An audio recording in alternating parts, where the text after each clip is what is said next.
వరుసగా జర్నలిస్టుల పైన దాడులు జరుగుతా ఉన్నాయి.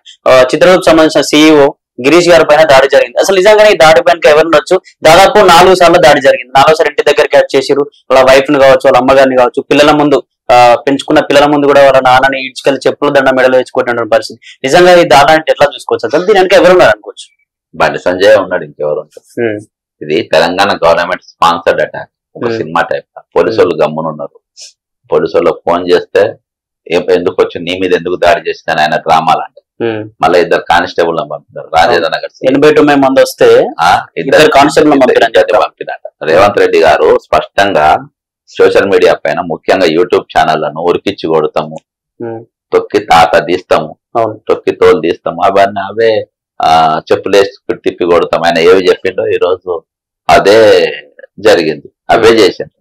అంటే ఇది తెలంగాణ ప్రభుత్వం సపోర్ట్ లేకుండా హోంమంత్రి పదవి కూడా ఆయన దగ్గరనే పెట్టుకుంది కాబట్టి ఈ రోజు తెలంగాణ లా అండ్ ఆర్డర్ ఎక్కడికి పోతుంది. ఒక జర్నలిస్ట్ కే ఈ రోజు ఇది లేని పరిస్థితిలో. ఇంకోటి ఏంటంటే మీరు ఆయన గాని రజనీకాంత్ గాని చిత్రగుప్తు ఇంకా గిరీష్ ఇంకొంతమంది వీళ్ళని కొట్టింది వాళ్ళ మనుషులు, బీజేపీగా ఉండే. ఎందుకు కొట్టిందంటే వీళ్ళు సొసైటీకి వాళ్ళని వ్యతిరేకం చేసింది. అందుకని పౌర సమాజం స్పందించబడడం కారణం ఏంటంటే మేము కొడితే ఎవరు అడగరు కాబట్టి వాళ్ళ పార్టీ వాళ్ళు కూలోళ్ళని తీసుకొని వచ్చి అటాక్ లో పెట్టి స్పాన్సర్ చేసి మరి ఆడోళ్ళతో అసలు వాళ్ళు ఏం ఆడోళ్ళో నాకు అర్థం కాదు. ఇంట్లో ఆడోళ్ళని ఆపాలి, ఆడోళ్ళు ఎగవేత్తి కొట్టిందనంటే వాళ్ళు తాగుంటా గాంజా తాగుంటా ఏం తాగుంటా నాకు అర్థం కాదు. దీనికోసం అని చెప్పి ఈ రోజు యూట్యూబ్ ఛానల్ దాడి చేసిండ్రు. వాళ్ళను నేను గిరీష్ మీద జరిగిన జాడ అనుకుంటాను, వేరే ఛానల్ కూడా భయపెట్టడానికి రేవంత్ రెడ్డి సర్కారు స్పాన్సర్ తోని ఈ రోజు బండి సంజయ్ చేపించిందని నేను అనుకుంటున్నాను. కాబట్టి దీని మీద మేము నిన్ననే కమిటీ కూడా వేసినాం. ఫస్ట్ టైం అందుబాటులో ఉన్న వాళ్ళని పిలిచి తెలంగాణ డిజిటల్ మీడియా అసోసియేషన్ అని నిన్ననే అనౌన్స్ చేసినాము. తాత్కాలిక అధ్యక్షునిగా అడక్ కమిటీ అధ్యక్షునిగా మనం దాసరి శ్రీనివాసం పెట్టాం. కాలేజీ టీవీ నేను అడ్వైజర్ కదా అనుకుంటే ఇక చాలా మంది అందులో ఉన్నారు. ఖచ్చితంగా రేపు వచ్చే రోజులలో విధి విధానాలు అనేక తీర్ల దీన్ని ఇంకా చాలా మంది కలుపుకుంటారు. ఇంట్లో అన్ని ఛానల్ సిగ్నల్ టీవీ కానీ మన శంకర్ టీవీ కానీ లేకుంటే మనోడు ఇంకా యూటీవీ చాలా మంది ఉన్నారు. చిల్క ప్రవీణ్ కానీ అందరినీ ఎవరిని ఏం లేకుండా అందరినీ కలుపుకుంటాం, ముందుకు పోతాం. ఈ రోజు ఒక ఛానల్ ఎటు ఇటు పోయినా కానీ రేపు వాళ్లకు రక్షణ అనేది అవసరం. కాబట్టి ఇది కొనసాగానికి వీల్లేదు, దీనికి ఇక్కడికే ఫుల్ స్టాప్ పడాలి. వాళ్ళు కూడా మాతో కలిసి ప్రయాణం చేస్తామని గిరీష్ వాళ్ళు కూడా చెప్పారు. మనం కూడా వాళ్ళ సపోర్ట్గా ఉంటాం పూర్తి స్థాయిలో అన్ని తీర్ల. ఈ కాంచాలి మళ్ళా చిల్లరగా ఇది శాటిలైట్ మీడియా వాడే పెద్ద సొక్కం పూస అయినట్టు YouTube channel block mail channel అని టీవీ నైన్ ఎట్లా పుట్టింది అబ్బా? ఎన్ని చెరువులు కబ్జా చేశారు, ఎన్ని భూములు కబ్జా చేశారు? టీవీ నైన్ ఎట్లా వచ్చింది? రవిప్రకాష్ ఎట్లా వచ్చింది? రవిప్రకాష్ ఆ టీవీ ఎట్లకెళ్ళి వచ్చింది? ఎవరన్నా యూట్యూబ్ ఛానల్ మీద పడితే వాళ్ళ బతుకులు కూడా బయట పెడతాం. హోమియోపతి డాక్టర్కి వెళ్ళి టీవీ నైన్ ఈ రోజు అంత ఎంపైర్ ఎంత కొనసాగించి ఎంత తీసుకొని వచ్చిందో, ఎన్ని చెరువులలో నీ ఇండ్లు ఉన్నాయి, నీ బిల్డింగ్లు ఉన్నాయి. రేవంత్ రెడ్డి మాట్లాడింది కదా మై హోమ్స్ రామేశ్వరరావు ఇండ్లేనే, మరి ఇప్పుడు ఎందుకో మాట్లాడతలేరు. చెరువులలో నువ్వు కట్టలేదా? హైడ్రా దాటిని ఎందుకు చేస్తలేవా? ఎందుకు కూడా కొడతలేరు?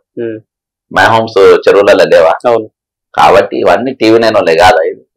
కాబట్టి ఇంకోసారి యూట్యూబ్ ఛానల్ మీద చేస్తే మాత్రం మీ బట్టలు మొత్తం కూడా తీస్తాం. యూట్యూబ్ ఛానల్ మెయిన్ స్ట్రీమ్ వాళ్ళ మీడియా ముందెంత ఉంటే తర్వాత ఎంత ఉండే, వాళ్ళ ఆస్తి ఎంత ఉండే, నాకు ఒక గంట సేపు ఆలోచిస్తే వాళ్ళ డేటా నాకు కళ్ళ ముందు ఉంటది.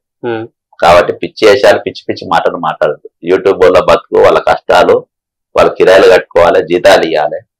అర్థమైందా? చాలా మంది స్టాఫ్ ని తీసుకొచ్చుకునే పరిస్థితి, కిరాయి కట్టలేని పరిస్థితులలో ఈ రోజు యూట్యూబ్ ఛానల్ వాళ్ళు నడుపుకుంటారు. ఇష్టం వచ్చినట్టు మాట్లాడి మేము ఏం చేసినా నడుస్తుందని అంటే నడవదు. అది నా దగ్గర శాటిలైట్ ఛానల్ ఉంటే మీరు బొచ్చు కూడా వీకలేదు, బాజాప్తా చెప్తుంది. మీరు హైదరాబాద్ ఉండి చంద్రబాబు నాయుడు పాట వాడే కథం ఇది. కాబట్టి మా కళ్ళలో వాడకుండా ఎంత దూరం ఉంటే అంత మంచిది. మిమ్మల్ని నమ్మేతోడు ఇక్కడ ఎవరు లేరు, మిమ్మల్ని నమ్మేవాడు ఓటు కూడా వేస్తుంది. ఇంకోసారి అవలా మాటలు దివాణా మాటలు యూట్యూబ్ ఛానల్ గురించి మాట్లాడితే శాటిలైట్ ఛానల్ మొత్తం బట్టలు కూడా తీసి ఎవరెవరు ఏ పబ్లో పోతారు, ఎక్కడెక్కడికి పోతారు, ఏడ తిరుగుతారు, మొత్తం అన్ని కూడా క్లబ్లలో తిరుగుతారు, ఏ ఇళ్లలో తిరుగుతారు, ఎక్కడెక్కడ కూడా తిరుగుతారు. అదే అంట అన్ని కూడా మేము కూడా మాట్లాడాల్సి వస్తుంది. కాబట్టి అవలా మాటలు మాట్లాడదు, డబ్బు కోసమే యూట్యూబ్ ఛానల్ పెట్టినా అవలా దివాణా మాటలు మాట్లాడితే మేము ఏ కేసులో కాంప్రమైజ్ అయినాంరా? మేము కాళేశ్వరం మీద కేసులు వేసినాం, మిషన్ భగీరథ మీద కేసులు వేసినాం. మీరు యూట్యూబ్ RTV అనేది రవిప్రకాష్ అనేటోడు బాజాప్తా తొలి వెలుగులో మా వీడియో అమ్ముకొని ఈ రోజు RTV స్థాపించిన పరిస్థితి. అదే అంట రవిప్రకాష్ అనేటోడు. TV9 అనేటోడు ఏ విధంగా బాజాప్తా గుంజుకున్న పరిస్థితి. కాబట్టి ఇవన్నీ కూడా మనము చూసుకుంటూనే వచ్చినాము. ఇంకోసారి యూట్యూబ్ ఛానళ్ల మీద దాడులు చేస్తాం, అటాక్ చేస్తాం అని అంటే మా జవాబు కూడా చాలా ఖతర్నాక్ ఉంటుంది, మామూలుగా ఉంటుంది. మేము అన్ని చూసి వచ్చినాం. సాఫ్ట్వేర్ అని అనుకోదు, మేము హార్డ్వేర్ గిడ్వేర్ అని మాకు అటాకులు చేయడానికి వస్తే, మాకు దాడులు చేయడం, మాకు అన్ననికి వస్తే మాకు అన్ని వస్తాయి. మేము యంత్రాంగాలతోనే కొట్టాయినాం. అంటే ఈ విషయంలో పోలీస్ వ్యవస్థ కూడా కొంచెం నిర్లక్ష్యం వివరిస్తున్నారు. నిర్లక్ష్యం వాళ్ళ దగ్గర ఉండి దాడి చేయించారు, వాళ్ళ దగ్గర ఉండి కొట్టిపించారు. ఇద్దరు పోలీసులు పంపించారు, ఫోన్లు చేస్తూ ఉండే పంపించారు, వాళ్ళ దగ్గర ఉండి కొట్టిపించారు, వాళ్ళ దగ్గర ఉండి అటాక్ చేయించారు, దగ్గర ఉండి వాళ్ళ దాడి చేయించారు. కాబట్టి నేను ఇంత తీవ్రంగా ఎందుకు స్పందిస్తున్నానంటే, మామూలు పోలీసులు కిడ్నాపులు చేసినట్టు చాలా జరిగినాయి. మేము చాలా ఉద్యమాలు చేసినాం, కొట్టాను, వీళ్ళని కొట్టాడిన వాళ్ళు కాదు. అదే అంట బండి సంజయ్ సిరిసిల్ల బాధితులు అది ఏమైందబ్బా ఇవాళ దాకా మాట్లాడతారు. ఇసుకలారి దొక్కించిన వాళ్ళ కథ ఎందుకు మాట్లాడతారు? ఇవాళ కేంద్ర సిపాయే కదా. కాబట్టి నేను చెప్తున్నా కదా, వీళ్ళందరూ దొంగతనాలు చేసినారు. అదే కదా యూట్యూబ్ ఛానళ్ళు పైపులు గొట్టాలన్నారు కదా, గొట్టాలగా తిప్పి మేము చూపెడతాం, వాళ్ళు చూడాలి. ఇన్ని రోజులు ఏంటంటే ఐక్యత లేదు. గిరీష్ మీద కదా ఇదివరకు మా తొలివేలు రఘును ఇది చేసిన, తిరుమల మల్లయ్య చేసిన, దాసరి శ్రీనివాస్ చేసిన, మేమందరం కూడా పెద్ద ఎత్తున స్పందించినాం. గిరీష్ ప్రాబ్లం ఏంటంటే, గిరీష్ ఒక జెండాను పట్టుకున్నాం. ఏ జెండాను పట్టుకున్నా ఆ జెండా కట్ట తీసి వాళ్ళే కొట్టింది.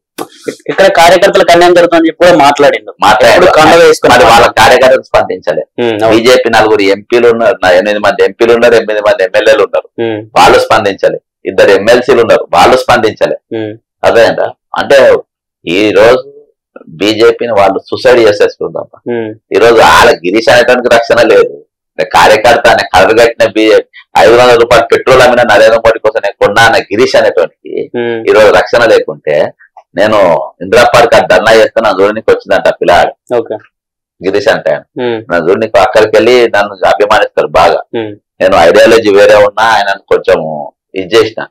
అసోంటి బీజేపీని మొత్తం కోసుకున్న బీజేపీ, నా బీజేపీ నరాలలో RSS భావాజాలం ఉన్నటువంటి వ్యక్తి. అదే ఆ రోజు కూడా పొద్దుగాల అటాక్ అయ్యే రోజు పొద్దుగాల కూడా ఒక వీడియో చేశాడు, ప్రవీణ్ పగిడాల పైన వ్యతిరేకంగా ఒక వీడియో చేశాడు, భయంకరంగా తిట్టిండు. అదేదా అంత పోలరైజేషన్ కోసం మీ బీజేపీ కోసం పనిచేసే వ్యక్తిని మీరు తీసుకుపోయి ఇంట్లో పిల్లలు చూస్తున్నాక, ఆడలు చూస్తున్నాక, భార్య ముందు విలువ ఉంటుందా? తల్లిదండ్రుల విలువ ఉంటుందా? పిల్లల విలువ ఉంటుందా? ఆయన రేపు చేసేవాడిని చేస్తే చెప్పులు దండేసి గుండు కొరికించి తీసుకుపోయి ఈయన ఏ ఆరామను తిట్టిందబ్బా? ఎవరిని తిట్టి ముందుకెందుకు వస్తలేదు? ఇవాళ వాళ్ళు చెప్తున్నారు ఏంటంటే కామెంట్ చేసిండు. ఎవరు కామెంట్ చేసి వచ్చి ముందుకు రమ్మంటున్నా. బ్రదర్ ఇది వాళ్ళు ఇచ్చిండ్రు, అయిపోయింది అనుకుంటున్నారు. మీరు కొట్టిండ్రు, మీ పని అయిపోయింది. ఇప్పుడు ఇది స్టార్ట్ అవుతుంది, ఇంకేం కాలే, ఇంకా కమిటీ పడ్డది. అదే ఇది స్టార్ట్ అవుతుంది.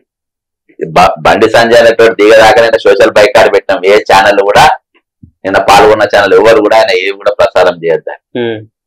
ఈరోజు సోషల్ బైకాట్ ఆయన సోషల్ మీడియాలో మొత్తం ఈ ఛానల్ మొత్తం బైకాట్ క్షమాపణ చెప్పేంత వరకు. నంబర్ 1. రేపు బీజేపీ నాయకులు మాట్లాడాలి. మేము నోట్లు గిరీష్ అనేటోడు ఏం తప్పు చేసినా చూపియాలి, మనమే చార్మినార్ తీసుకపోయి ఉరిదిద్దాం. అంతే. ఇవాళ నువ్వు చట్టాన్ని నీ చేతిలో తీసుకున్నావు కదా, నువ్వు హోంమంత్రి, తెలంగాణ హోంమంత్రి, జాతీయ హోంమంత్రి, ఇద్దరు పేరు చట్టం ప్రకారం మీరు పని చేయకుండా గూండా లెక్క వ్యవహరించిన, గూండాల మప్పి కొట్టిపించిన, దగ్గర నుండి పోలీసులు దగ్గరుండి గూండాలతో దాడి చేయించింది కదా. వాళ్ళు గూండాలు కాదు, బాధితులు అంటే రేపు నిరూపించను. బీజేపీ ఆఫీస్ కాడికి గిరీష్ కుటుంబాన్ని తీసుకొచ్చి నేను అడుగుతా రేపు. ఇదే మొదలే ప్రసక్తి ఏమి ఉండదు. ఎందుకు కొట్టిందో మీరు చెప్పాలి. తప్పు చేసి ఆయన మెడల చెప్పుల దండేసి కొట్టుకుంటా తీసుకువచ్చి ఇంటి పైన దాడి చేసి అంత ఏం చేసినని చెప్పాలి. ఈ ప్రజాస్వామ్య దేశంలో మామూలు సగటు మనిషి బతికే హక్కు లేదా? ఇండ్ల మీదకి పోయి ఎట్లా కొడతారు? మీ ఇంట్లో కూడా పాకిస్తాన్ వచ్చి వచ్చిందా ఈరోజు? తెల్లాడేస్తే పాకిస్తాన్ లో తిడతావు కదా, బంగ్లాదేశ్ లో తిడతావు.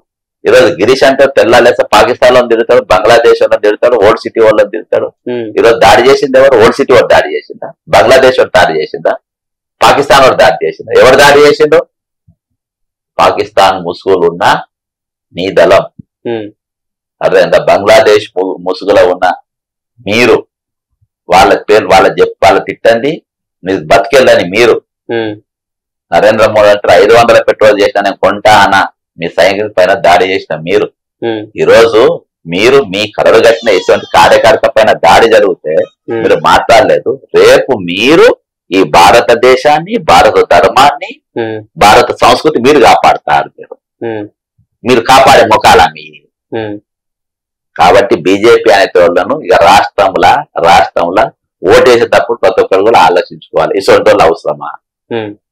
500 పెట్రోల్ అయినా కొనాలి అని చెప్పిన వానికి లేని Narendra Modi 500 petrol litre petrol అమ్మినా కొనాలని చెప్పిన కార్యకర్తకు రక్షణ లేకుండా, వాళ్ళ భార్య పిల్లలకు రక్షణ లేకుండా బాత్రూమ్ లో దాచుకున్నాను కూడా తీసుకొని వచ్చి కొట్టి చెప్పుల దండ వేసిన పార్టీకి ఓటేయన్నా? 8 ఎంపీలు ఉంటారు, 8 మంది ఎమ్మెల్యేలు ఉంటారు. ఒకరు కూడా పరామర్శించే వాళ్ళకు వీళ్ళు ధర్మం కాకపోతే వీళ్ళు దేశం మాట్లాడతారా? దేశం కాపాడతారా? వీళ్ళకి ఓట్లు వేయాలనా? తెలంగాణ సమాజం నువ్వు హెచ్సి గురించి మాట్లాడవు, కాళేశ్వరం గురించి మాట్లాడవు, మిషన్ భగీరథ గురించి మాట్లాడవు, ధరణి గురించి మాట్లాడవు, దేశం అంటావు, ధర్మం అంటావు. ఆ ధర్మం దేశం గురించి మాట్లాడినందుకు మళ్ళీ చెప్పుదాన్ని నువ్వు వేసి కొడతావు. కాబట్టి నిన్న దాకా మీ జెండాను మోసినోనికి రక్షణ లేదు. ఈ రోజు నా కుటుంబమే చచ్చిపోయింది. ఇవాళకే నిన్న నేను వేరేని పుట్టిన చచ్చిపోయినా అన్నాను. చంపేసింది తప్ప. It is a future murder. భౌతికంగా చచ్చిపోవచ్చు కానీ ఆత్మీయంగా ఆయన చంపేసింది. అదేనా? కాబట్టి ఆయన ఈ రోజు ఎవరు కూడా ఇక్కడ డివైడ్ అండ్ రూల్ పాలసీ చేస్తుంది. మేము కొత్త బ్రదర్ మీరు ఫండింగ్ ఎవరైనా చేయండి యూట్యూబ్ ఛానల్, నాకు అవసరం లేదు. శంకర్ కు బీఆర్ఎస్ ఫండింగ్ చేయండి, మిర్రర్ కు బీఆర్ఎస్ ఫండింగ్ చేయండి, తెలుగు సార్ కు బీఆర్ఎస్ ఫండింగ్ చేయండి, అవసరం లేదు. వాళ్ళ జర్నలిస్టు గాని వాళ్ళ కార్యకర్తలు గాని వాళ్ళని ముట్టుకుంటే మాత్రం ఖచ్చితంగా మేము నిలబడతాం. ఆయన ఏదైనా మాకు అవసరం లేదు. ఏ పార్టీ జెండా మోసిన యూట్యూబ్ ఛానల్ అయినా మాకు అవసరం లేదు. కానీ ఆయన డ్యూటీ చేసేటట్టు ఆయన ప్రజల పక్షం నిలబడే ప్రయత్నం చేస్తున్న జర్నలిస్ట్ పైన దాడి చేస్తే మాత్రం ఖచ్చితంగా మేము నిలబడతాం. ఏదైతే గిరీష్ గారు ఉన్నారు, గిరీష్ గారికి నిజంగానే ఈటల రాజేందర్ ఉండి ఇట్లా నడిపిస్తా ఉన్నాడు బండి సంజయ్ పై కోపంతో అని చెప్తా ఉన్నారు. మరి ఈటల రాజేందర్ ఎందుకు రాలే? ఈటల రాజేందర్ చెప్పించాడు. ఈటల రాజేందర్ ఎందుకు రాలే? ఈటల రాజేందర్ ఎందుకు పరామర్శించాలి? 16 మందిలో 18 మంది ఇద్దరు ఎమ్మెల్సీలు కాదు, 18 మందిలో ఒక్కరు కూడా ఎందుకు వచ్చి పరామర్శించలే? అసోంటి పార్టీలో అసోంటి బీజేపీలో ఈ రోజు బీజేపీ కార్యకర్త ఉండాల్సిన అవసరం ఉందా? గిరీష్ కంటే గొప్ప కార్యకర్త బీజేపీలు ఉన్నారా? కాబట్టి ఈ రోజు బీజేపీలో ఉన్న కార్యకర్తలు కూడా మీరు ఆలోచించుకోవాలి. ఇటువంటి పార్టీలో మేము ఉండాల్సి మాకు ఏం రక్షణ ఏమున్నది? కిషన్ రెడ్డి అనేటోడు ఎంఐఎం తో కుమ్మక్కైతాడు, బీఆర్ఎస్ తో కుమ్మక్కైతాడు, కాంగ్రెస్ తో కుమ్మక్కై 20 ఏళ్ళకెళ్ళి పదవులు అనుభవిస్తా ఉంటాడు. బండి సంజయ్ అనేటోడు కాంగ్రెస్ తో కుమ్మక్కైతాడు, బీఆర్ఎస్ తో కుమ్మక్కైతాడు, మైనింగ్ లలో వెళ్తా ఉంటాడు. అదే ఈ రోజు ఎంతమంది ఉన్నారు? కాబట్టి అటువంటి పార్టీలలో బెయిల్ ఇప్పించింది ఎవరు? రాజా సింగ్ అడ్వకేట్ పై బెయిల్ ఇప్పించింది మళ్ళా కొట్టిన వాళ్ళను. అవును, అడ్వకేట్ పేరు నేను ఆయన హీరోని చేయదలుచుకోలే గానీ రాజా సింగ్ అడ్వకేట్ పై బెయిల్ ఇప్పించిందట. కాబట్టి ఈ రోజు బీజేపీలో ఉన్న కార్యకర్తలు కూడా ఆలోచించుకోవాలి. ఇటువంటి పార్టీలా నువ్వు ఉండాలనా వద్దా? ఇటువంటి పార్టీలో మొయ్యాల్సిన అవసరం ఉందా లేదా?